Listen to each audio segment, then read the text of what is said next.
যুক্তরাষ্ট্রের দেওয়া শর্ত পূরণ হলে জিএসপি সুবিধা ফিরে পাওয়া যাবে এমন আশ্বাস পেয়েছেন বলে জানিয়েছেন অর্থ উপদেষ্টা সালেহ উদ্দিন আহমেদ। রবিবার বাংলাদেশ সচিবালয়ে যুক্তরাষ্ট্র দূতাবাসের ভারপ্রাপ্ত রাষ্ট্রদূত হেলেন লাফেবের সঙ্গে পোশাক খাতে জিএসপি নিয়ে আলোচনায় এমন তথ্য উঠে আসে।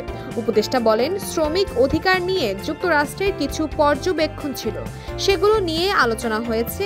এ বিষয়ে দ্রুত সমাধান হবে বলে যুক্তরাষ্ট্র দূতাবাসের ভারপ্রাপ্ত রাষ্ট্রদূত হেলেন লাফেবকে আশ্বস্ত করেছেন অর্থ উপদেষ্টা। বৈঠকে বিদ্যুৎ ও জলবায়ু নিয়েও আলোচনা হয় বলে জানান সালেহ উদ্দিন আহমেদ। এদিকে কর্ম পরিবেশ উন্নত করার শর্ত দিয়ে 2013 সালের জুনে বাংলাদেশে জিএসপি সুবিধা বাতিল করে যুক্তরাষ্ট্র। দেশটির বাজারে অগ্রাধিকারমূলক বাজার সুবিধা বা জিএসপির উপর নিষেধাজ্ঞা আরোপের এত দিন পেরিয়ে গেলেও এখনও এই সুবিধা ফিরিয়ে আনতে পারেনি বাংলাদেশ।